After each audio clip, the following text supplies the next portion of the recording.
الصلاة والسلام. اللهم صل على سيدنا ونبينا وشفيعنا وحبيبنا ومولانا محمد صلى الله عليه وعلى آله وأصحابه وبارك وسلم. আলহামদুলিল্লাহ, আল্লাহ পাক রব্বুল আলামিনের দরবারে ইলাহি প্রশংসা অগণিত শুকরিয়া আদায় করি, যিনি আমাদেরকে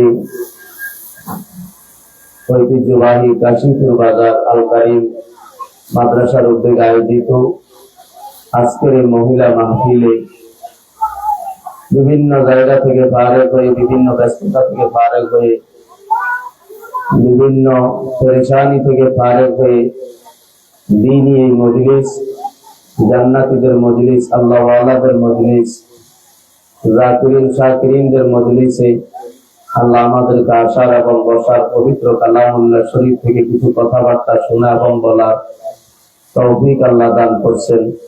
এই জন্য আমরা প্রত্যেকে দিল থেকে খালেস নিয়তে শুকরিয়া তার জবান খুলে বলি আলহামদুলিল্লাহ। আল্লাহ তাআলা আমাদেরকে তার শুকরগুজার বান্দা এবং বান্দী হিসাবে কবুল ও মঞ্জুর করেন, আমরা সবাই বলি আমিন। আমার প্রিয় মুহতারাম মা এবং বোনেরা, বর্তমান দুনিয়ার মুসলমানদের ঈমানের অবস্থা খুব করুণ। বর্তমান দুনিয়ার মহিলাদের ঈমানের অবস্থা খুব করুণ। প্রত্যেক ঘরের হালতের দিকে তাকাইলে, প্রত্যেক সমাজের দিকে তাকাইলে মনে হয় এই সমাজের মানুষের ঈমানের অবস্থা একেবারে শূন্যের কোটায় নেমে আসছে। মানুষ শুধু দুনিয়া ছাড়া আর কিছু বুঝতে রাজি না। মানুষের সব ধরনের ফিকিরের মধ্যে শুধু একটাই ফিকির, দুনিয়া কেমনে কামানো যায়, দুনিয়া কেমনে বাড়ানো যায়, দুনিয়াতে আমরা কিভাবে একটু বেশি সুখী হতে পারবো। এই যে মানুষ দুনিয়ার জন্য এত পাগল হয়ে গেছে, এই জন্য মানুষ দিন ভুলে গেছে, মানুষ আল্লাহ এবং তার রাসূলকে ভুলে গেছে। মহিলাদের মধ্যে তো এখন দিন বলতে কিছু একটা যে আছে এরকম কিছু বোঝা যায় না, কারণ মহিলাদের ভিতরে দুনিয়ার লোভ লালসা, দুনিয়ার মাল ও দৌলতের লোভ লালসা, দুনিয়ার রঙ্গ খেলার লোভ লালসা, দুনিয়ার ভালো পোশাকের লোভ লালসা, ভালো খাবারের লোভ লালসা, আর নফসকে কেমনে খুশি করা যায় এই চিন্তায় বর্তমান যুগের মহিলারা প্রতিযোগিতায় লিপ্ত হয়ে গেছে। একটা সময় মানুষ কে কার থেকে কত বেশি নেকির কাজ করবে এই ব্যাপারে মানুষ প্রতিযোগিতা করত। কে কার থেকে কত বেশি আল্লাহ রাস্তায় দান করবে এই ব্যাপারে প্রতিযোগিতা করত। কে কত বেশি পরিমাণে ইবাদত বন্দেগী করবে এই ব্যাপারে প্রতিযোগিতা করত। আর বর্তমান যুগের মহিলারা কে কার থেকে কত বেশি পরিমাণে গুনাহ করতে পারবে গুনাহের প্রতিযোগিতা লিপ্ত হয়েছে। কে কার থেকে কত বেশি পরিমাণে গুনাহ করতে পারবে, কে কার থেকে কত বেশি পরিমাণে গুনাহ করতে পারবে, এখন ঘরে ঘরে গুনাহের প্রতিযোগিতা চলতেছে। ওদের কাছে যে মোবাইল আছে আমাদের তার দামি হতে হবে, ওদের ক্যামেরার চাইতে আমাদের ক্যামেরা আরো ভালো হতে হবে, ওদের ওয়াইফাই থেকে আমাদের ওয়াইফাই স্পিড বেশি হতে হবে, ওদের টেলিভিশন থেকে আমাদের টেলিভিশন আরো বড় হতে হবে, ওদের ডাইনিং টেবিল থেকে আমাদের ডাইনিং টেবিল আরো বড় হতে হবে। এই যে মানুষ গুনাহের একটা প্রতিযোগিতার মধ্যে লিপ্ত হয়েছে, এই প্রতিযোগিতা থেকে মহিলারা বের হতে পারে না। কে কার থেকে কত বেশি গুনাহ করবে, কে কার থেকে কত বেশি স্টাইলে গুনাহ করবে, কে কার থেকে কত বেশি স্টাইলে গুনাহ করতে পারবে, এই যে একটা প্রতিযোগিতা শুরু হয়ে গেছে। এই প্রতিযোগিতার মধ্যেই মানুষ মরতেছে আর জাহান্নামের দিকে চলে যাইতেছে। এই জন্য আমার প্রিয় মুহতারাম বাবা এবং বোনেরা, আমাদেরকে একটা কথা চিন্তা করতে হবে, আমাদেরকে একটা কথা বুঝতে হবে যে আমি তো অন্যান্য বেধর্মী মহিলাদের মতো না। আমার তো ধর্ম আছে, আমার ধর্ম ইসলাম, আমার ধর্মীয় গ্রন্থ আল কোরআন, আমার জীবন তো আল্লাহ কোরআন অনুযায়ী হবে, আমার জীবন নবীর আদর্শের অনুযায়ী হবে। আজকে আফসোস লাগে আমাদের মা বোনেরা আমাদের নবীজি কেউ চিনে না, আমাদের মা বোনেরা আমাদের আল্লাহ কেউ চিনে না। এখন এই কথা বললে অনেকেই রাগ করে, কি কোন আমি নবীজিকে চিনি না। আপনি চিনেন, কেমনে চিনেন? আমার একজন নবী আছে, আমাদের একজন নবী আছে, তিনি মুহাম্মদুর রাসূলুল্লাহ, বস আর কিছু জানে না। আল্লাহকে চিনে, হ্যাঁ চিনি তো। কেমনে চিনেন? বলে আল্লাহ না একজন আছে, বাস এতটুকু চিনি। এইটুকু চিনলে আল্লাহকে মানা সহজ হবে না, এইটুকু চিনলে নবীকে মানা সহজ হবে না। ইসলাম কি বলে এটা আমাকে শিখতে হবে, কোরআন কি বলে এটা আমাকে জানতে হবে, নবীর আদর্শে নবীর হাদিসের মধ্যে কি আছে এগুলি আমাকে জানতে হবে। এগুলি জানার জন্য আজকের এই মহিলা মাহফিল, এগুলি জানার জন্য আজকের এই মহিলা মাহফিল। মহিলারা তো পুরুষদের থেকে আলহামদুলিল্লাহ মহিলারা একটু নামাজ বেশি পড়ে, পুরুষরা অধিকাংশ বেনামাজি হয়, মহিলাদের ক্ষেত্রে অধিকাংশরাই নামাজি হয়। পুরুষদের ক্ষেত্রে অধিকাংশ বেরোজগারি হয়, মহিলাদের ক্ষেত্রে অধিকাংশই রোজগারি হয়। এই দিক থেকে মহিলাদের এই গুণগুলি ভালো আছে। অনেক মহিলা আছে আলহামদুলিল্লাহ, বুঝুক না বুঝুক পর্দা করার চেষ্টা করে, পর্দা মানার চেষ্টা করে যতটুকু সাহিত্য অনুযায়ী। কিন্তু আপনারা পুরুষদের চাইতে অধিকাংশ নামাজের সংখ্যায় আপনারা বেশি, এটা ঠিক আছে। আপনাদের নামাজের ভিতরের অবস্থাটা কি? আপনি যে নামাজ পড়েন আপনার নামাজ হচ্ছে কিনা, আপনার নামাজের আপনার দাঁড়ানো ঠিক আছে কিনা, আপনার রুকু ঠিক আছে কিনা, আপনার সেজদা ঠিক আছে কিনা, আপনি যে দুরূদ শরীফ পড়েন দরুদ ইব্রাহিম আপনার ঠিক আছে কিনা, দোয়ায়ে মাসুর আপনার ঠিক আছে কিনা, আপনার দোয়ায়ে কুনুত ঠিক আছে কিনা, আপনি যে আত্তাহিয়াতু পড়েন আপনার আত্তাহিয়াতু ঠিক আছে কিনা, আপনি রুকুর তাসবিহ পড়েন রুকুর তাসবিহ আপনার ঠিক আছে কিনা, আপনি সেজদার তাসবিহ পড়েন সেজদার তাসবিহ আপনার ঠিক আছে কিনা, আপনি সূরাতুল ফাতিহা তেলাওয়াত করেন আপনার সূরা ফাতিহা তেলাওয়াত ঠিক আছে কিনা, আপনি সূরা 3 থেকে সূরা নাস পর্যন্ত 10টা সূরা আপনি নামাজে তেলাওয়াত করেন, এই 10টা সূরা আপনার ঠিক আছে কিনা। অর্থাৎ এক কথায় মহিলারা নামাজ পড়ে কিন্তু কি পড়ে জানে না, মহিলারা নামাজ পড়ে কিন্তু কি পড়ে জানে না, হয়েছে জানে না, হয় নাই জানে না, শুদ্ধ জানে না, অশুদ্ধ জানে না, বাস পড়তেছে পড়তেছে পড়তেছে পড়তেছে। তো এটা তো জান্নাতীদের নামাজ এরকম হয় না, এটা হচ্ছে মানুষকে দেখানো, ওদেরকে বুঝানো যে শ্বশুর শাশুড়ি দেখো আমি নামাজ পড়ি, ঘরের মানুষ দেখো আমি নামাজ পড়ি, স্বামী দেখো আমি নামাজ পড়ি। এটা তো মানুষকে দেখানো হয়, আল্লাহকে দেখানো এটা হইতে পারে না। আল্লাহর জন্য যদি নামাজ হয় তাহলে মদিনাওয়ালা নবী যেমনে নামাজ পড়ছে এমনি নামাজ পড়া। তাহলে নামাজ পড়বেন কিভাবে? নামাজ তো শিখতে হবে। তো আপনি তো নামাজের প্রশিক্ষণ নেন নাই, আপনি নামাজ শিখেন নাই, হাত কিভাবে বাঁধবেন, হাত কোথায় বাঁধবেন, কতটুকু উঠাবেন। অনেকে আছে নামাজের পরে আলহামদুলিল্লাহ ভালো কথা, ওযু কেমনে করে জানে না, ওযু কেমনে করে জানে না, ওযুর ফরজ কয়টা তাও জানে না, এবং ওযুর ফরজ কোন কোন কোন কাজটা ওযুর মধ্যে ফরজ এটাও জানে না।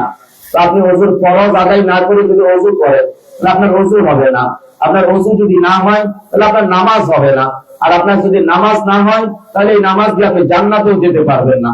তো আপনাকে ওযু ঠিক করতে হবে, ওযুর বিধান আপনাকে জানতে হবে, না ওযুর মধ্যে ফরজ কয়টা এটা আপনাকে জানতে হবে। লজ্জা আল্লাহ যাদেরকে দেয় নাই তাদের তো লজ্জা নাই, আমাদের লজ্জা আছে। আমরা লজ্জাকে সামনে রেখেই কথাটা বলতেছি যে আমরা অনেক সময় গোসল দুই কারণে করি। একটা হচ্ছে শরীরের ময়লা কাচরা দূর করা অথবা ক্লান্তি দূরের জন্য গোসল করা, একটা গোসল আছে। আরেকটা গোসল হচ্ছে যেটা আল্লাহর পক্ষ থেকে আমাদের উপরে করা ফরজ, যেটা আমরা ফরজ গোসল আদায় করি। তো অনেক পুরুষ আছে অনেক মহিলা আছে যারা ফরজ গোসল কেমনে আদায় করে এটা শিখেও নাই জানেও নাই। এখন আপনার গোসল ফরজ হয়েছে, আপনি ফরজ গোসল করবেন। আপনি যদি গোসলের 3 ফরজ আদায় না করে আপনি যদি সারা রাত বুড়িগঙ্গা নদীর পানির মধ্যে পড়ে থাকেন, আপনি যদি মেঘনা নদীতে পড়ে থাকেন, আপনি যদি এরকম সারা রাত 1000 লিটারের পানির ট্যাঙ্কে সব পানি শরীর উপরে ঢাইলা দেন, গোসলের 3 ফরজ আদায় করেন নাই, তাহলে আপনার গোসল আদায় হয় নাই। আপনি নাপাক রয়ে গেলেন, আর এই নাপাক শরীরে আপনি নামাজে দাঁড়াইলেন, তাহলে আপনার নামাজ হবে কেমনে? মানুষের তায়াম্মুম করা লাগে, অসুস্থ হইলে তায়াম্মুম করা লাগে। তারপরে যে অতিরিক্ত শীত পড়লে অনেক সময় ঠান্ডা পানি ধরার কারণে অসুস্থ হওয়ার সম্ভাবনা থাকে, এই জন্য তায়াম্মুম করে ওযু করতে হয়। তো তায়াম্মুম কাকে বলে? বর্তমান যুগের মেয়েরা এটা বলতেও পারবেন, এটার নাম শুনেও নাই, এটার নাম তারা শুনেও না যে তায়াম্মুম কারে বলে। তো তায়াম্মুম কারে বলে এটা তারা জানে না। তো তায়াম্মুম করবে কেমনে এটা তারা জানবে কেমনে? আবার তায়াম্মুমে কয় ফরজ এটাও তারা জানে না। অনেক সময় এই যে কথাগুলা বলতেছি এগুলি মহিলাদের মধ্যে, এগুলা মহিলারা জানেও না, বুঝেও না। নামাজের মধ্যে সব কাজ ফরজ না, নামাজের মধ্যে সব কাজ ওয়াজিব না, নামাজের মধ্যে সব কাজ সুন্নত মুআক্কাদা না। যেই কোনো নামাজের মধ্যে ফরজের বিধান আছে, হোক সেটা ফরজ নামাজ, হোক সেটা নফল নামাজ, হোক সেটা সুন্নত নামাজ, হোক সেটা তাহাজ্জুদের নামাজ, প্রত্যেক নামাজের মধ্যে কিছু বিধান আছে, এগুলা ফরজ। যেমন প্রত্যেক নামাজ শুরু যে তাকবীর দেওয়া হয় আল্লাহু আকবার, এই তাকবীরটা বলা ফরজ। তার অন্যান্য যে তাকবীর গুলো আছে, রুকুর তাকবীর, সেজদার তাকবীর, উঠা বসার তাকবীর, এগুলা হলো সুন্নাত। তো প্রথম তাকবীর যেটা এটা ফরজ। এরকম নামাজের মধ্যে অনেক ফরজ আছে যেগুলি সম্পর্কে মহিলারা জানে না। যেমন ছোট বাচ্চারা নুরানিতে পড়ে নামাজের ভিতরে বাহিরে 13 ফরজ, এই 13টা ফরজ আছে যেটা মহিলারা জানে না। নামাজের বাহিরে কয় ফরজ, নামাজের ভিতরে কয় ফরজ, এটা মহিলারা জানে না, জানার চেষ্টাও করে না, বুঝেও না। নামাজের বাহিরের ফরজ গুলা জানা, নামাজের ভিতরের ফরজ গুলা জানা, নামাজের মধ্যে কতগুলা ওয়াজিব আছে ওই ওয়াজিব গুলা সম্পর্কে জানা। আপনার নামাজের মধ্যে যদি কোনো ফরজ কোনো কারণে ছুটে যায় তাহলে আপনার নামাজ নষ্ট হয়ে যাবে। এই জন্য নামাজের 13 ফরজ আগে পরে এটা আপনার মধ্যে থাকতে হবে। এই 13 ফরজ আপনার জানা থাকতে হবে, তবে আপনি যখন নামাজ পড়বেন এই 13 ফরজ আপনি যখন সঠিকভাবে না আদায় করবেন তাহলে আপনার মনে তৃপ্তি হবে যে আলহামদুলিল্লাহ আমার নামাজ আমি সুন্দরভাবে সঠিক নিয়মে আদায় করতে পেরেছি। তখন আপনি আপনার মনকে বুঝাইতে পারবেন। কিন্তু আপনি নামাজ পড়েন, আপনার নামাজের 13 ফরজের কথা আপনার জানা নাই, তাহলে আপনার এই নামাজ দিয়া আপনি কোনদিন জান্নাতের আশা করতে পারবেন না। নামাজের মধ্যে আবার 13 ফরজের পরে আবার নামাজের আগে পরে ওয়াজিব আছে। নামাজের মধ্যে ওয়াজিব আছে, ওয়াজিব গুলা যদি ভুলেও ছুটে যায় সুজদা করতে হয়। বর্তমান যুগের এমন মহিলা হাজারো আছে যারা সুজদার কথা জানেও না, বুঝেও না। সুজদা কারে কয়, সুজদা কেন করে এটা তারা বুঝে না, সুজদা কোন সময় করে তাও বুঝে না। আবার দেখা গেল যে নামাজের মধ্যে যে সমস্ত ওয়াজিব গুলা আছে এগুলা যদি ছুটে যায় তাহলে নামাজ কিন্তু সুজদা না দিলে নামাজ নষ্ট হয়ে যায়। এখন নামাজে মোট 14টা ওয়াজিব আছে, এগুলা যদি আপনি না পারেন তাহলে আপনি নামাজ কি দিয়া পড়েন, আপনি নামাজ কেমনে পড়েন? এরপর আমার প্রিয়মারা বোনেরা, ওযু ভাঙ্গার জন্য 7টা কারণ আছে। ওই 7 কারণ যদি আপনার জানা না থাকে তাহলে আপনি কেমনে বুঝবেন আপনার ওযু আছে না গেছে? নামাজ ভাঙ্গার জন্য 19টা কারণ আছে।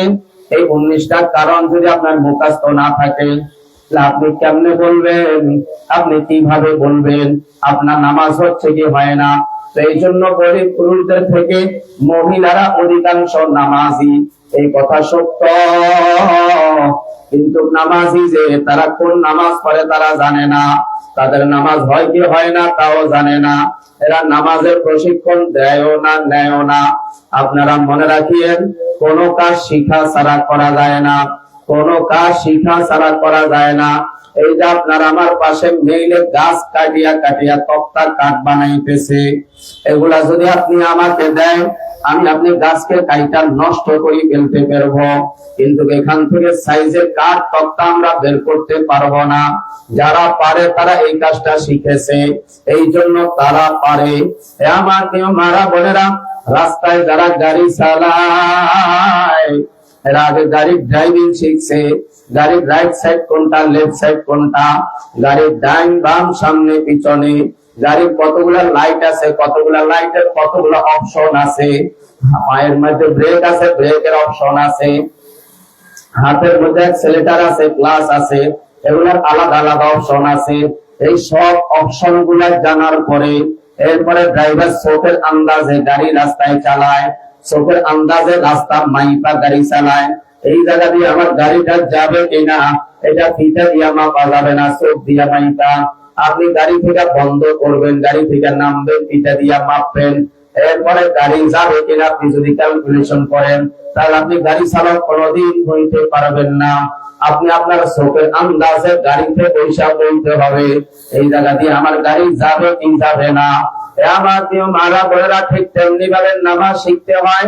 নামাজ না শিখিয়া নামাজ পড়া যায় না, নামাজ না শিখিয়া নামাজ পড়া যায় না। আগে নামাজ শিখতে হয়, তারপর নামাজ পড়তে হয়। এখন তো আমরা নামাজ শিখি নাই। মুরব্বীরা বলছে ফজরের নামাজ 4 রাকাত 2 রাকাত 2 রাকাত করে পড়তে হয়, যোহরের নামাজ 12 রাকাত 4 রাকাত 4 রাকাত 2 রাকাত 2 রাকাত এইভাবে পড়তে হয়, আসরের নামাজ 8 রাকাত 4 রাকাত 4 রাকাত করে পড়তে হয়। এরকম ভাবে মাগরিবের নামাজ 7 রাকাত 4 রাকাত 3 রাকাত 2 রাকাত 2 রাকাত করে এইভাবে পড়তে হয়। এশার নামাজ 15 রাকাত এমনি এমনি পড়তে হয়।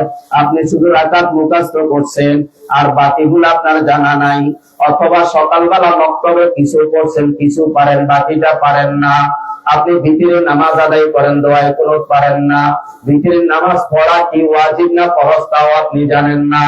এমন অবস্থায় আপনি যদি আমল করেন, এই আমল হয়ে আপনি জান্নাতে যাবেন এটা স্বপ্ন দেখতে পারেন, কিন্তু আপনার এই স্বপ্ন কোনোদিন পূরণ হবে না। এই জন্য আমার প্রিয় মারা বোনেরা, এই মহিলা মাহফিল গুলা এই জন্য করা হয় যাতে করে মা বোনদেরকে কিছু দিনের জ্ঞান দেওয়া যায়। কারণ পুরুষেরা তো জুমার বয়ান শুনে, পুরুষেরা ঈদের বয়ান শুনে, ঈদের নামাজে, পুরুষেরা তো বিভিন্ন জায়গায় ওয়াজ মাহফিলে যায়, পুরুষেরা বিভিন্ন জায়গায় ইসলামী মজলিসে যায়, পুরুষেরা বিভিন্ন জায়গায় ইজতেমার মধ্যে যায়, বড় বড় মাহফিলে যায়, কিন্তু মহিলারা তো কোথাও যাওয়ার সুযোগ হয় না। এই জন্য আমরা আলহামদুলিল্লাহ মহিলাদের জন্য বিভিন্ন জায়গায় মহিলা মাহফিলের আয়োজন করি, কারণ মহিলাদেরকে কিছু দিন শিখানো দরকার। আমরা আপনাদেরকে বলি আপনারা পর্দা করেন, পর্দা করেন, কিন্তু পর্দা করেন করেন এই কথা বললে কি হয়ে যায়? আগে তো পর্দা শিখতে হবে, আগে তো পর্দা বুঝতে হবে। এখন পর্দা করার জন্য বলেন কিন্তু পর্দা শিখান না, তাহলে ওরা পর্দা করবে কেমনে? এ আমার মারা বোনেরা, আপনারা যখন বাজারে যান, আপনারা যখন দোকানে যান, তখন দোকানদার আর আপনার সামনে এরকম কোনো পর্দা থাকে না। এখন আমি আপনাদেরকে বয়ান করি, আপনারাও আমাকে দেখেন না, আমিও আপনাদেরকে দেখি না, এর নাম কিন্তু পর্দা। পর্দা হইল আমাকে কেউ দেখে না, আমিও কাউকে দেখি না, এর নাম হইল পর্দা। কিন্তু আপনারা যে পর্দা করেন এই পর্দা হইল আমাকে কেউ দেখে না, কিন্তু আমি সবাইকে দেখি। কারণ আমার তো চোখের মধ্যে কোনো পর্দা নাই, আমার চোখের মধ্যে কোনো পর্দা নাই। আমি হুজুর, আমি আবু সুফিয়ান, আমি আপনাকে দেখলে আপনার গুনাহ হবে, এই জন্য আপনি বোরকা গায়ে দিলেন, ভালো কথা। আপনি যে আমারে দেখেন, আপনার কি গুনাহ হয় না? বোরকা গায়ে দিয়া কাশীপুর বাজারে আসলেন, এবার আপনি বলেন আপনি গুনাহ থেকে কি বাঁচতে পারছেন? আপনি তো সব পুরুষকে দেখতেছেন, সব পুরুষকে আপনি দেখতেছেন, আপনি বোরকা গায়ে দিয়া পুরুষদেরকে গুনাহ থেকে বাঁচাইছেন, কিন্তু আপনি বোরকা গায়ে দিয়া আপনি নিজে গুনাহ থেকে বাঁচতে পারেন নাই, কারণ আপনার তো চোখ দুইটা খোলা। অনেকে বলে চোখ খোলা থাকলে কিছু হয় না, আমি বলি তুমি নবীর হাদিস জানো না? আমার নবীজি বলেন ওয়াকালা রাসূলুল্লাহ সাল্লাল্লাহু আলাইহি ওয়াসাল্লাম জিনাল আইনিন নাজরু, চোখের দেখা হইল জানা। ও আমার তোমারা বোনেরা, চোখ দিয়া দেখলে যদি ভালো লাগে তবেই তো দিলে ভালো লাগে। আপনার ছেলে যদি অন্ধ হয়, আপনার অন্ধ ছেলেকে আপনি বিবাহ করাইলেন, এবার আপনি যদি বলেন বাবা চলো তোমার জন্য মেয়ে দেখতে যাব, আপনি অন্ধের সাথে ঠাট্টা মস্কারি কেন করবেন? ওর জন্য মেয়ে দেখবেন মানে এটা আপনি দেখেন, ও তো দেখে না, ও কিভাবে দেখবেন? তাহলে আপনারা যখন মেয়ে দেখতে যান কি দিয়া দেখেন? চোখ দিয়া দেখেন। ছেলে মেয়ে দেখতে যায় কি দিয়া? চোখ দিয়া। ছেলে যখন মেয়ের বাড়িতে মেয়েরে দেখতে যায় চোখ দিয়া দেখে, দেখার পরে যদি চোখে ভালো লাগে অটোমেটিকলি মুখের মধ্যে মুস্কি হাসি চলে আসে, আশেপাশে দুলাভাই অথবা শালা থাকলে, দুলাভাই অথবা আশেপাশে বড় ভাই বড় বোন থাকলে চোখের ইশারা দেয়, হাতের ইশারা দেয় যে আমার মেয়ে পছন্দ হয়েছে। চোখ যদি দেখতো না দেখতো তাহলে পছন্দের কোনো কথা আসতো না। তার মানে বোঝা গেল ছেলে মেয়ে দেখতে হইলে চোখ লাগে, মেয়ে ছেলে দেখতে হইলে চোখ লাগে, একে অপরকে পছন্দ করতে হইলে চোখ লাগে। চোখে ভালো না লাগলে দিলে ভালো লাগে না, দিলে ভালো না লাগলে মুখে কথা বলতে ভালো লাগে না। আর যদি চোখে ভালো লাগে দিলেও ভালো লাগে, মুখে কথা বলতে ভালো লাগে। এই জন্য আমার মারা বোনেরা, চোখের পর্দা আসল পর্দা। এই জন্য আমি বলি চোখের হেফাজত করা, এই জন্য আমি বলি চোখের হেফাজত করা। চোখের হেফাজত হইল চোখকে গুনাহ থেকে বাঁচানো, চোখকে গুনাহ থেকে বাঁচানো। চোখ দিয়া কোনো গুনাহ করবো না, চোখ দিয়া কোনো নাপাক জিনিস দেখবো না, চোখ দিয়া কোনো হারাম জিনিস দেখবো না, চোখ দিয়া কোনো নাজায়েজ জিনিস দেখবো না। যদি আমি চোখের হেফাজত করতে না পারি তাহলে আমার ঈমানের হেফাজত হবে না, আর আমার ঈমানের হেফাজত যদি না হয় আমার আমলের হেফাজত হবে না। এই জন্য আমার মারা বোনেরা পর্দা করা। পর্দা কার সাথে কে করবে? একটা কথায় এক কথায় জবাব দিয়া দেই, শুনে রাখেন। যার সঙ্গে বিবাহ বসা হারাম তার সঙ্গে দেখা দেওয়া জায়েজ, যাকে বিয়ে করা হারাম তার সাথে দেখা দেওয়া জায়েজ, যার সঙ্গে বিয়ে হালাল জায়েজ তার সঙ্গে দেখা দেওয়া না জায়েজ, যার সঙ্গে বিবাহ বসা জায়েজ তার সঙ্গে দেখা দেওয়া না জায়েজ। এই জন্য মামা মারা গেলে অথবা মামা তালাক দিয়া দিলে মামিরে বিবাহ করা জায়েজ, এই জন্য মামির সাথে দেখা দেওয়া যায় না। চাচা মারা গেলে অথবা চাচা যদি চাচির তালাক দিয়া দেয় তখন চাচির বিবাহ করা জায়েজ, এই জন্য চাচির সঙ্গে দেখা দেওয়া না জায়েজ। আমার মারা বোনেরা, ভাগ্নিকে বিবাহ করা না জায়েজ, সেটা যদি নিজের আপন বোনের মেয়ে হয়। ফুফাতো বোনের মেয়ের সঙ্গে দেখা দেওয়া না জায়েজ, কারণ বিবাহ জায়েজ।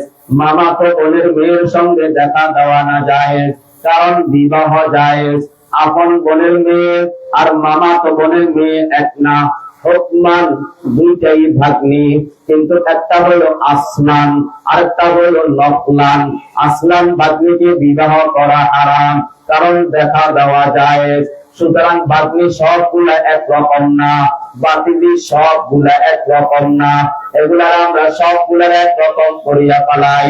এই জন্য আমার মারা বোনেরা একটা কথা মনে রাখবেন, যার সঙ্গে বিবাহ জায়েজ তার সঙ্গে দেখা দেওয়া না জায়েজ, যার সঙ্গে বিবাহ না জায়েজ তার সঙ্গে দেখা দেওয়া জায়েজ। এই কথা বুঝলে পর্দা করা সহজ, এই কথা বুঝলে পর্দা করা সহজ।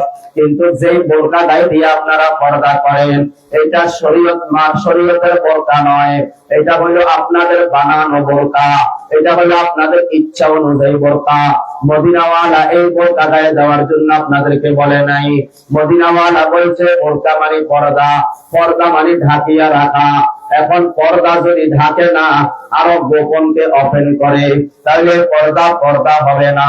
এই জন্য আমার মারা বোনেরা, বোরকা হবে ঢালা ঢিলা, বোরকা হবে সাদা সিধা, বোরকা হবে ঢালা ঢিলা, বোরকা হবে সাদা সিধা। আপনারা যদি এত আকর্ষণীয় বোরকা গায়ে দেন, এত সৌন্দর্য মাখা বোরকা গায়ে দেন, তাহলে সব পুরুষ তো আপনার দিকে আপনা আপনি তাকায়া থাকবে, আপনি তাদের চোখের নজর থেকে বাঁচতে পারবেন না। এই জন্য যারা আল্লাহর ভয়ে বোরকা গায়ে দেয় এদের বোরকাটা হবে একেবারে সাদা সিধা, একেবারে ঢালা ঢিলা। এদের বোরকার ভিতরে মানুষ আছে না, জিন পড়ে আছে বোঝা যাবে না। কিন্তু বর্তমান সময়ে যে বোরকা গুলা চলে এগুলা শরীয়তের বোরকা না, এগুলা হইল মন গড়া বোরকা, এগুলা হইল টাইট ফিট বোরকা। বোরকার কাপড় হবে কুচ্ছিত কালো, কিন্তু আপনি এত রঙিন কাপড়ের বোরকা গায়ে দেন কেন? আপনি স্বীকার করেন বা না করেন, আমরা কিন্তু বুঝি আপনার উদ্দেশ্য পুরুষরা যেন আপনার দিকে বেশি বেশি তাকায়, পুরুষ গুলা যেন আপনার দিকে ফলো করে, আপনার দিকে বেশি বেশি করে তাকায়, অন্যের নজর আপনার দিকে নিতে আপনি চান। এই জন্য আপনি বারবার বিভিন্ন রঙের রঙিন পোশাক পরি, আপনি মনে মনে ভাবতে থাকেন, আমার দিকে তাকাও, আমার দিকে তাকাও, আমি দেখতে বড় সুন্দর, আমি দেখতে বড় চমৎকার, আমার পোশাকটা আরো চমৎকার। যাদের দিলের মধ্যে শয়তানি আছে, এদের উপরে আল্লাহ লানত করবে, এদের উপরে আল্লাহর গজব করবে। এই জন্য আমার মারা বোনেরা, বোরকা গায়ে দিবেন একেবারে সাদা সিধা, বোরকা গায়ে দিবেন একেবারে ঢালা ঢিলা, বোরকা গায়ে দিবেন একেবারে কম দামা কাপড়ের, বেশ দামা কাপড়ের বোরকা গায়ে দিবেন না, রঙিন কালারিং বোরকা গায়ে দিবেন না। বোরকার কাপড়ের মধ্যে যেন চমকানো চমকানো পাথর না থাকে, এগুলার দ্বারাই পরপুরুষের নজর বেশি পড়ে। আর বোরকা গায়ে দিয়া রাস্তা দিয়া বেশি চলাফেরা করবেন না, গাড়িতে চলাফেরা করবেন। বেশি সময় যদি রাস্তা দিয়ে হাঁটাহাঁটি করেন, আপনার দিলের ভিতরে নফস আসে, আবার পুরুষদের দিলের মধ্যেও নফস আসে।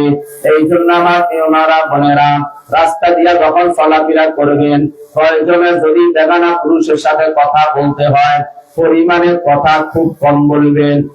আমার ওনারা বোনেরা, যাদের স্বামী প্রবাসে থাকে অথবা যাদের স্বামী বাড়িতে থাকে না, ঢাকায় থাকে, চট্টগ্রাম, খুলনা থাকে, দূরে থাকে, তারা বেশি স্বামীর অবর্তমানে বেশি সাজুগুজু করবেন না। যদি বেশি সাজুগুজু করেন, তাহলে নফস আপনাকে ঠিক থাকতে দিবে না। যাদের স্বামী প্রবাসে থাকে, খবরদার খবরদার, আপনারা বেশি রঙিন কাপড় করবেন না, বেশি সাজগোজ করবেন না, বেশি মেকআপ ম্যান হবেন না, বেশি বেশি মেহেন্দি লাগাবেন না। তাহলে নফস আপনাকে ঠিক থাকতে দিবে না, নফস আপনার ক্ষতি করবে। এই জন্য আমার মারা বোনেরা, যাদের স্বামী প্রবাসে থাকে, বিনয়ের সাথে অনুরোধ করলাম, হাতে পায়ে ধরে অনুরোধ করলাম, স্বামীর আমানতের খেয়ানত করবেন না, স্বামীকে ধোঁকা দিবেন না, স্বামীকে ধোঁকা দিবেন না। বাস্তব জীবনে যেই স্বামী আছে, এই স্বামী নিয়ে সুখে থাকার চেষ্টা করেন। মোবাইলের স্বামী তালাশ করিয়েন না, মোবাইলের স্বামী তালাশ করিয়েন না। বর্তমান জামানার মহিলারা শতকরা 90% মেয়েরা, শতকরা 90% ইয়াং মেয়েরা, যুবতী মেয়েরা, 2-3 সন্তানের মারা, এরা মোবাইলের স্বামী তালাশ করে, এরা মোবাইলের স্বামী বানায়। বাস্তব জীবনে একজন স্বামী থাকার পরেও মোবাইলে আরো কয়েকটার স্বামী বানায়। আবার অনেক মেয়ে এমন আছে, বিয়ের আগে আগে মোবাইলে কতগুলার স্বামী বানায়। একটা হইল স্কুল জীবনের স্বামী, আরেকটা হইল কলেজ জীবনের স্বামী, আবার কতগুলো আছে টিকটক জীবনের স্বামী, আবার কতগুলো আছে মোবাইলের স্বামী। মোবাইলের স্বামীর সব কিছু দেখাইয়া দেয়। আল্লাহ এদেরকে হেফাজত করেন, আল্লাহ এদেরকে হেদায়েত করেন, আল্লাহ এদের ঈমানকে হেফাজত করেন। অনেক মেয়ে লোক আছে স্বামীর আমানতের খেয়ানত করে। যে চেহারা দেখে স্বামী তোমার পছন্দ করছে, যে চেহারা দেখে স্বামী তোমার 5 লাখ 7 লাখ টাকা মোহরানা দিছে, যে চেহারা দেখে স্বামী তোমার 2 ভরি 3 ভরি স্বর্ণ দিছে, যে চেহারা দেখে স্বামীর নিজের হাতের দামি মোবাইলটা তোমার খুশির জন্য তোমারে দিয়া দিছে, তুমি কেমনে পারো ওই স্বামীর ধোকা দিতা? তুমি কেমনে পারো ওই স্বামীর ধোকা দিতা? তুমি যদি স্বামীর ধোকা দাও, আল্লাহর কসম, আল্লাহর কসম, আল্লাহর কসম, অচিরেই অচিরেই তোমার উপর একটা গজব নেমে আসবে, অচিরেই তোমার উপর আল্লাহর একটা গজব নেমে আসবে। এই জন্য আমার প্রিয় ভক্তরা, মা বোন বোনেরা, স্বামীর ঠগাইয়েন না, স্বামীর আমানতের খেয়ানত করিয়েন না, মোবাইলে কাউকে স্বামী বানাইয়েন না।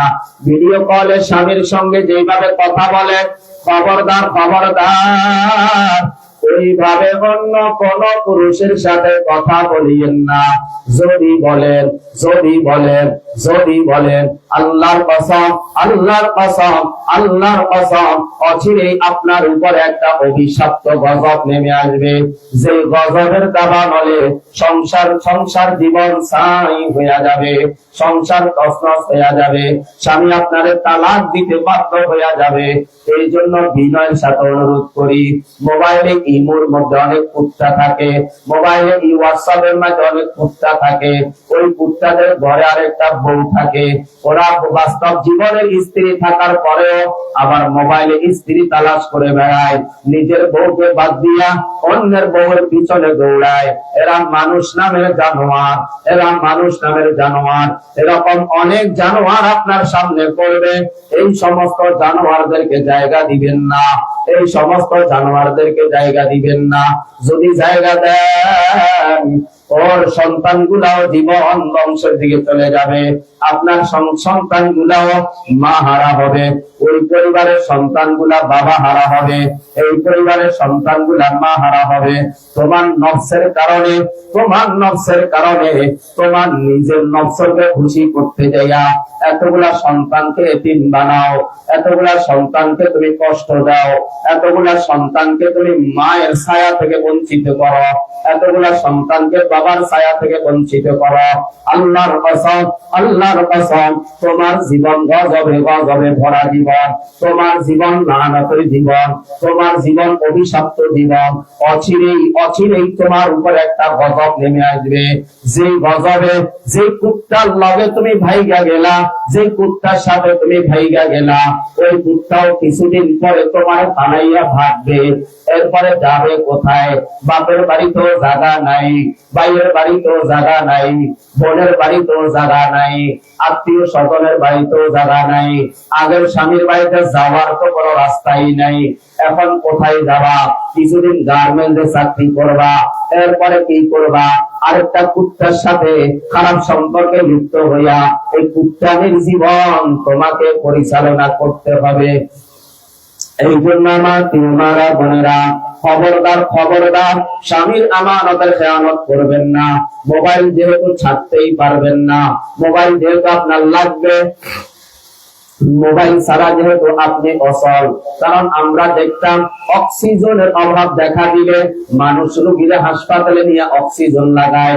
এখন মানুষের অক্সিজেন হইল মোবাইল ফোন, মহিলাদের অক্সিজেন হইল মোবাইল ফোন। স্বামীর ছাড়া 2 বছর থাকা যায়, মোবাইল ছাড়া 2 দিনও থাকা যায় না। স্বামীর ছাড়া 5 বছর থাকা যায়, মোবাইল ছাড়া 2 দিন থাকা যায় না। কারণ স্বামী কিছুই না, সব কিছু হইল এই মোবাইল। এই জন্য আমার তিনমারা বোনেরা, জামানা উল্টে গেছে, সময় বদলে গেছে। এখন আর যতই ওয়াজ করি মানবেন না জানি। আপনার হয়তো এখন শুনতে ভালো লাগতেছে, ময়দান থেকে চলে যাওয়ার পরে আপনি আর এই কথার উপরে থাকবেন না, তাও জানি। এতে আমার কোনো আফসোস নাই, কারণ আমার আল্লাহ তো বলে দিয়েছেন, ইন্নাল্লাহা ইয়াহদি মান ইয়াশা, আমার যাকে পছন্দ হয় আমি তাকে হেদায়েত দান করব। আপনার করা কপাল, আপনার বদনসিব, আল্লাহ আপনার কপালে হেদায়েত রাখে নাই। এই জন্য হেদায়েতের কথাগুলা আপনার কাছে ভালো লাগবে না, এগুলি আপনি মানতে পারবেন না। মনে রাখবেন, মনে রাখবেন, আমি প্রায় সময় বলি, ও রাস্তা দিয়ে হেঁটে যায় অনেকগুলা কুত্তা, আমি আমারে বলি, ও রাস্তা দিয়ে হেঁটে যায় যে কুত্তাটা, ওই কুত্তাটা ভালো না আমি ভালো। আমার মন বলে কুত্তা ভালো আমি খারাপ, কারণ আমি কুত্তার চাইতে খারাপ, কথা সত্য। আমার হাতে পায়ে গুনাহ, আমার অন্তরে অন্তরে গুনাহ, আমার জীবন গুনায় গুনায় ভরা জীবন। আমার জীবনে গুনাহ ছাড়া আর আছে কি? আমার জীবনে গুনাহ ছাড়া আর আছে কি? আমার শৈশবকাল, আমার শৈশবকাল, আমার যৌবনকাল, আমার বৃদ্ধকাল, আমার সব কাল তো গুনায় গুনায় ভরা কাল। আমার তো কোনো ইবাদত নাই, আমার তো কোনো বন্দেগী নাই, আমার কাছে যা আছে সবই তো গুনাহ। আমার ডাইন হাতের দিকে যদি আমি তাকাই, আমি তো আমার হাতে কোনো নেকি দেখি না, আমি দেখি আমার হাতে গুনাহ। আমি যদি বাম হাতের দিকে তাকাই, আমার বাম হাতে আমি কোনো নেকি দেখি না, আমি দেখি আমার বাম হাতে সব গুনাহ। আমি যদি আমার ডাইন পা বাম পায়ের দিকে তাকাই, আমার ডাইন পা বাম পায়ের মধ্যে নেকি দেখি না, আমি দেখি সব গুনাহ। আয়নার সামনে দাঁড়াইয়া আমার চোখের দিকে আমি তাকাইলাম, আমার চোখ গুনায় গুনায় ভরা চোখ। আমার জবানের দিকে আমি তাকাইলাম, আমার জবান গুনায় গুনায় ভরা জবান। মাথা ঘুরাইয়া কানের দিকে তাকাইলাম, এই কান কত গান শুইনা পালাইছে, কত টিকটক শুনছে, কত নাটকের কথা, কত সিনেমার কথা, কত নাপাক কথা, কত নাজায়েজ কথা, কত হারাম কথা, কত গীবতের কথা, কত হারাম কথা এই কান দিয়ে শুনছি, আমার কানেও না গুনাহ। তাহলে আমার তো গুনাহ বেশি, আমার নেকি কই? আমার তো নেকি নাই। তাহলে আমি যে মরবো, কি লইয়া মরবো? বাপের বাড়িতে যাবা, 3 দিন আগ থেকে প্রস্তুতি নাও, কাপড় চোপড় ধুইয়া পরিষ্কার করো, বিছাইছে গোছাইয়া পালাও। তুমি বাপের বাড়ি যাবা, তোমার এত প্রস্তুতি। কয়দিন বা থাকবা? 1 সপ্তাহ 10 দিন। এত প্রস্তুতি লাও, এত প্রস্তুতি লাও। এ আমার মারা বোনেরা, মনে রেখে বুঝাইতে পারো না রে মা। ও মা, মনে রেখে বুঝাইতে পারো না। এই ঘরের দরজা দিয়ে একদিন লাল বেনারসি শাড়ি পরিয়া ঢুকলা, কতজন তোমারে মিষ্টি মুখ করাইলো, কতজন তোমারে শরবত পান করাইলো, আবার কতজন তোমারে কাঁচা ফুলের মালা তোমার গলার মধ্যে দিল, তোমার জন্য নতুন বিছানা চাদর বিছাইয়া, তোমার বিছানা চাদর মধ্যে নতুন বধূ সাজাইয়া বসাইছে। আশপাশের বাইরের কত মহিলা তোমারে দেখার জন্য আসছে। এরপর তুমি এই ঘরের দরজা দিয়া এই লাল বেনারসি শাড়ি পরিয়া হাসতে হাসতে খুশিতে খুশিতে স্বামীর ঘরে প্রবেশ করলা। এই প্রবেশ করা কিন্তু শেষ না রে মা, প্রবেশ করা কিন্তু শেষ না। মানুষ পরীক্ষার ফলে যেমন ঢুকে আবার হল থেকে বাহির হয়, মানুষ গাড়িতে যেমন ঢুকে আবার গাড়ি থেকে বেরো হয়। ও আমার প্রিয়মারা বোনেরা, স্বামীর ঘরে ঢুকলা লাল বেনারসি শাড়ি পরিয়া, সবার মুখে হাসি, তোমার মুখেও হাসি। কিন্তু তুমি কি ভুলে গেছো যে ঘরে দরজা দিয়া তুমি বধূ সাজিয়া ঢুকলা, আবার এমন একদিন আসবে যে দিনে ঘরের দরজা দিয়া তুমি আবার বাহির হবা, যে ঘরের দরজা দিয়ে তুমি আবার একদিন বাহির হবা। ও আমার প্রিয় মারা বোনেরা, সেই দিন তুমি কেমনে বাহির হবা জাননি? ও আমার প্রিয় মারা বোনেরা, সেই দিন তুমি কেমনে বাহির হবা জাননি? আরে আল্লাহ আল্লাহ, যে মানুষটা লাল বেনারসি শাড়ি পরিয়া ঢুকলো, ওই মানুষটাকে সাদা কাপড়ের ভিতরে ঢুকাইয়া, ওই মানুষটাকে সাদা কাপড়ের ভিতরে ঢুকাইয়া মাথার মধ্যে একটা বান মারবে, সিনার মধ্যে আরেকটা বান মারবে, পায়ের মধ্যে আরেকটা বান মারবে। মাথার বান্ধনে বোঝা যায় মাথা নাড়াইবার বুঝিয়ার শক্তি নাই, সিনার বন্ধনে বোঝা যায় মাথা সোজা করিয়া বসার বুঝিয়ার শক্তি নাই, পায়ের বন্ধনে বোঝা যায় পাও সোজা করিয়া দাঁড়াইবার বুঝিয়ার শক্তি নাই। আরে আল্লাহ, সেই দিন তো সবাই কাঁদবে, ছেলেও কাঁদবে মা মা করে, মেয়েও কাঁদবে মা মা করে। সেই দিন মা তুমি আর কোনো জবাব দিতে পারবা না, সেই দিন মা তুমি আর কোনো জবাব দিতে পারবা না। ও আমার প্রিয় মারা বোনেরা, মন তো বুঝলইতে চায় না, মনের বুঝাইতে হয় রে মা, মনের বুঝাইতে হয়। শরীরে ময়লা হইলে সাবান দিলে চলে যায়, কাপড়ের ময়লা হইলে সাবান দিলে চলে যায়। আমার চেহারার মধ্যে ময়লা লাগলে, মুখমণ্ডলের মধ্যে ময়লা লাগলে কত রকমের ফেস ওয়াশ দিয়া ময়লা দূর করে দেয়। ও আমার প্রিয় মারা বোনেরা, আয়নার সামনে একটু দাঁড়াও না, নিজের চোখটার দিকে নিজে তাকাও না। এবার বলো না রে মা, এবার বলো না রে বোন, ও বোন তুমি বলো না, ও মা তুমি বলো না। আয়নার সামনে দাঁড়াইছ, নিজের নিজে দেখতে আসে, এবার বলো না তোমার চোখে কি গুনাহ নাই, তোমার চোখে কি গুনাহ নাই?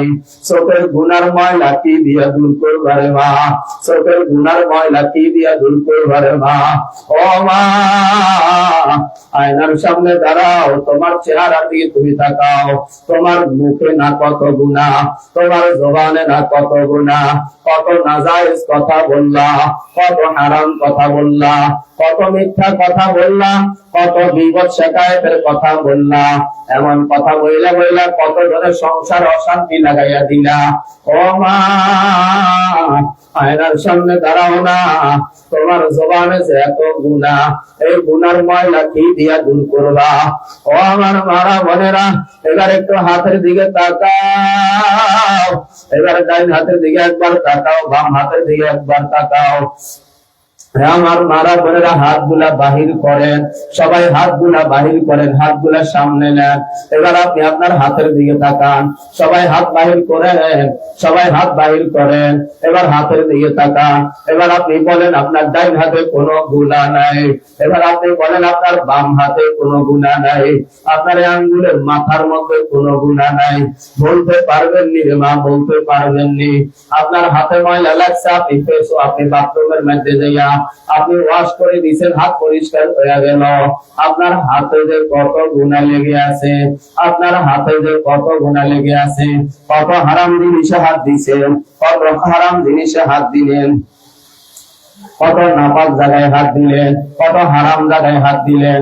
ও আমার মারা বোনেরা শুনে যাও, কত হারাম জায়গায় হাত দিলা, নাপাক জায়গায় হাত দিলা, না জায়েজ জায়গায় হাত দিলা। এখন এবার বলো না গো মা, আপনার হাতে কি গুনাহ নাই? আপনার হাতে কি গুনাহ নাই? যদি না থাকে তাহলে তো আলহামদুলিল্লাহ। আপনার যদি হাতে গুনাহ থাকে, ও মা গো, ও আমার বোন রে বোন, এই গুনাহ কি দিয়া দূর করবে? এই গুনার ময়লা কি দিয়া দূর করবে? আমি তো প্রায় সময় বলি আল্লাহ, ও আল্লাহ, আল্লাহ গো, ও আল্লাহ, শরীরের ময়লা সাবান দিয়া দূর করে দিলাম, কাপড়ের ময়লা সাবান দিয়া দূর করে দিলাম। ও আল্লাহ, আমার হাতের গুনার ময়লা তো দূর হয় না। ও আল্লাহ, চোখের গুনার ময়লা তো দূর হয় না। ও আল্লাহ, জবানের গুনার ময়লা দূর হয় না। ও আল্লাহ গো,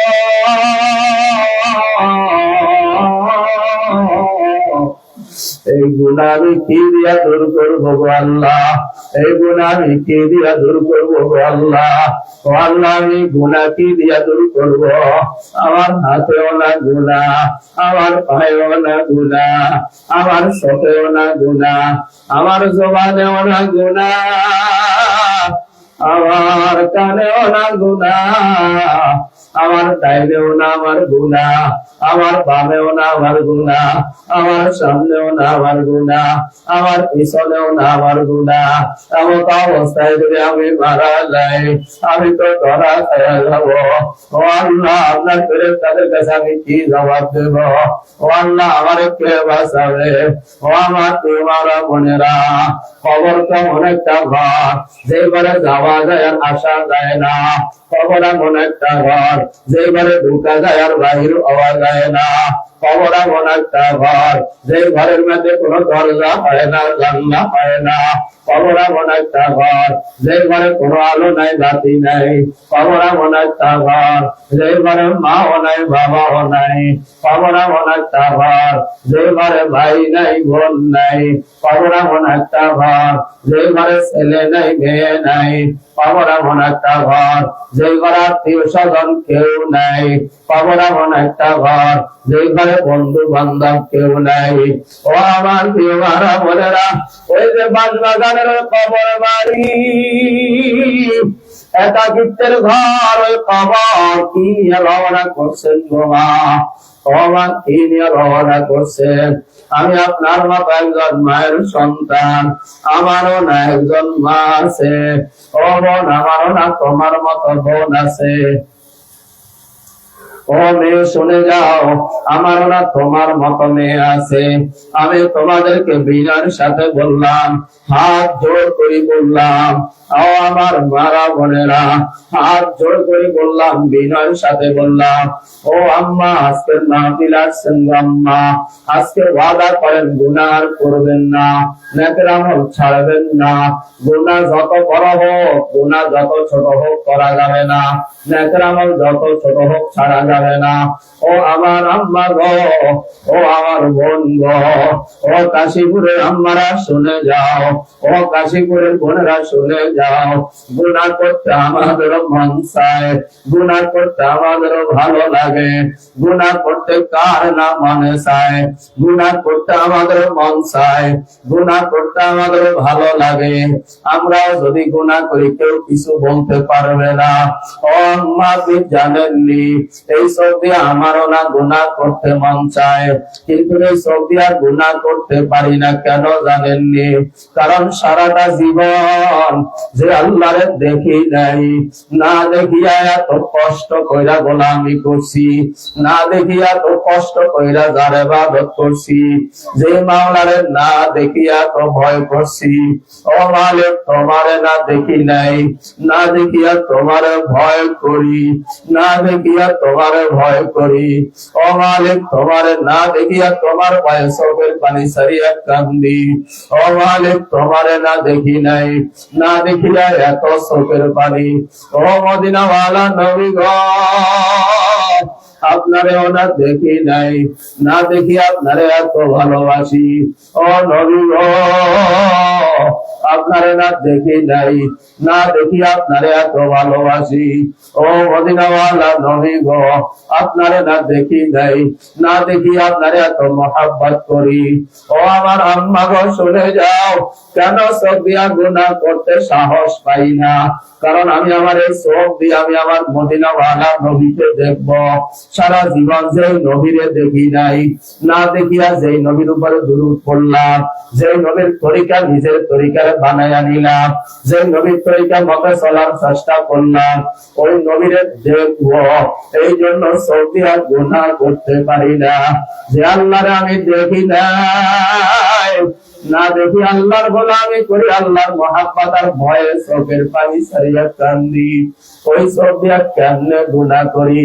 এই চোখ দিয়ে আমি আমার মালিকের দেখব, এই চোখ দিয়ে আমি আমার মালিকের দেখব, এই চোখ দিয়ে আমি আমার মাওলারে দেখব, এই চোখ দিয়ে আমি আমার আল্লাহরে দেখব।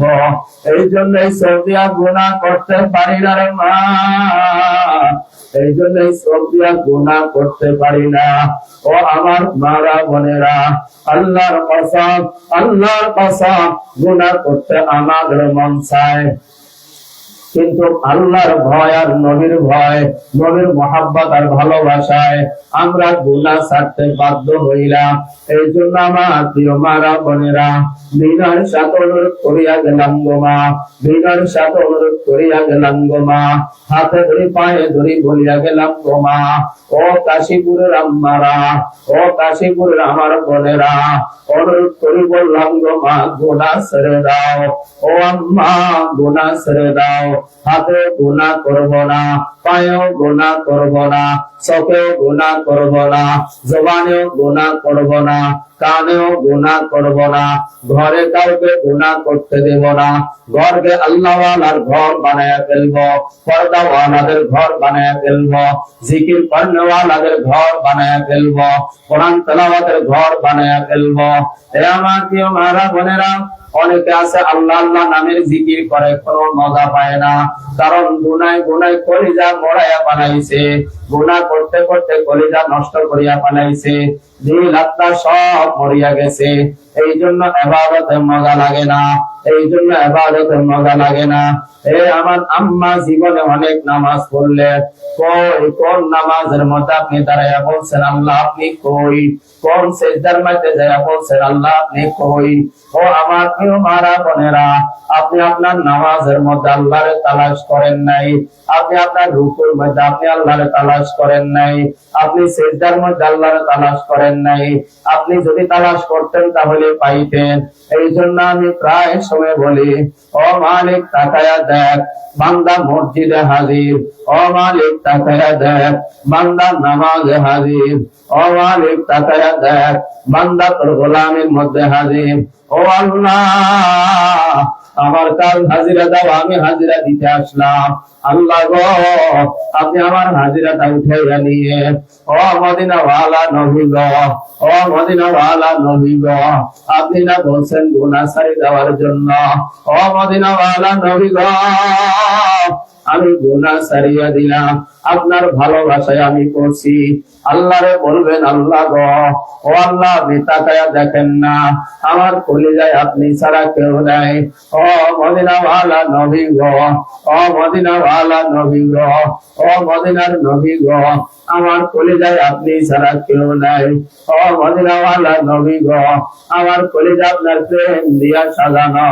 ও মদিনাওয়ালা নবী গো, আমার কলিজায় আপনার ভালোবাসা দিয়া সাজানো। যার কলিজার মধ্যে আল্লাহর প্রেম আছে, যার কলিজার মধ্যে নবীর প্রেম আছে, তার কলিজার মধ্যে আবার কোন শয়তান প্রেমের বাসা বাঁধতে আসবে? আর কেউ আপনার কলিজার মধ্যে ঢুকতে পারবে না। এই জন্য আল্লাহকে বলেন, আল্লাহ আমার কলিজাটা আপনার প্রেম দিয়ে ভরাইয়া দেন, আল্লাহ আমার কলিজাটা আপনার ভালোবাসা দিয়ে ভরাইয়া দেন। ও আল্লাহ, আমি আপনার নবীরে ভালোবাসি, আমি আমার নবীরে ভালোবাসি, আমার কলিজার মধ্যে আমার নবীর প্রেম লাগাইয়া দেন, আমার কলিজার মধ্যে আমার নবীর প্রেম লাগাইয়া দেন। ও নবী গো, ও নবী গো, আপনারে দেখি নাই, আপনারে যদি একবার দেখতাম, আপনারে যদি একবার দেখতাম, ও নবী গো, আপনারে দেখি নাই, যদি একবার দেখতাম তাহলে কেমন জানি লাগতো। ও নবী গো, আপনারে যদি দেখতাম, কলিজা সিরিয়া আপনারে দেখাইতাম আপনারে কতটা ভালোবাসি। ও মদিনাওয়ালা নবী গো, আমার জীবনের চাইতে বেশি আপনাকে ভালোবাসি, দুনিয়ার সব কিছুর চাইতে বেশি আপনাকে ভালোবাসি। ও আল্লাহ, ও আল্লাহ, ও আল্লাহ গো, আল্লাহ, আপনি না আমারে বানাইলেন, আমার এত সুন্দর করে বানাইলেন, আমার এত সুন্দর রং দিয়া ডব দিয়া বানাইলেন। ও আল্লাহ, আপনি আমারে মানুষ বানাইলেন, কুত্তা বানান নাই। আল্লাহ, আপনি আমারে হাত দিলেন, পাও দিলেন, চোখ দিলেন, জবান দিলেন। আল্লাহ, আপনি আমারে পঞ্চেন্দ্রিয় শক্তি দিলেন। আল্লাহ, আমারে এত সুন্দর করে বানাইছেন, মানুষ আমারে এত ভালোবাসে, মানুষ আমার দিকে তাকায়া থাকে। আল্লাহ গো, আপনি আমারে এত সুন্দর করে বানাইলেন। আল্লাহ, আপনি জানেন কত সুন্দর, আল্লাহ আপনি জানেন কত সুন্দর, আল্লাহ আপনি জানেন কত সুন্দর। আল্লাহ, আপনারা যদি একবার দেখতে পাইতাম, আল্লাহ আপনারা যদি একবার দেখতে পাইতাম, তো আমি তো জানি আমি আমার দুনিয়ার মধ্যে আমার আল্লাহরে দেখতে পারবো না, কিন্তু আশা তো ছাড়ি না, আল্লাহ তোমার জান্নাতে যাইয়া দেখবো, আল্লাহ তোমার জান্নাতে যাইয়া দেখবো, আল্লাহ তোমার জান্নাতে যাইয়া দেখবো। আমার মারা বোনেরা, মনের বুঝ দিবেন, মনের বুঝ দিবেন, ওরা গুনাহ করে করুক, ওরা নাফরমানি করে করুক, ওরা হারাম খায় খাক, ওরা যা ইচ্ছা তা করুক, ওরা জাহান্নামে যাবে, এই জন্য ওরা পারে। আমি জাহান্নামে যাব না, আমি জান্নাতে যাইতে চাই, এই জন্য আমি ওদের সঙ্গে ঘুরতে পারি না, ওদের সঙ্গে টিকটক বানাইতে পারি না, ওদের সঙ্গে বেপরদা হইয়া নাচতে পারি না, তামাশা করতে পারি না। ওরা গুনাহ করে করুক, আমি করব না, কারণ আমি তো জান্নাতে যাব, আমার আসল বাড়ি জান্নাত, আমাকে জান্নাতে যাইতেই হবে। আমার জান্নাতের বাড়ি আমি কাউকে দেব না, আমার জান্নাতের বাড়ি আমি কাউকে দেব না, আমার জান্নাতের বাড়ি আমি কাউকে দেব না। আমার বাড়ি আমার থাকবে, আমার বাড়ি আমার থাকবে, আমি জান্নাতে যেতে চাই। যারা যারা জান্নাতে যেতে চান তারা আমার কথাগুলা মানার চেষ্টা করবে। ওয়া আখিরু দাওয়ানা আলহামদুলিল্লাহি রাব্বিল আলামিন।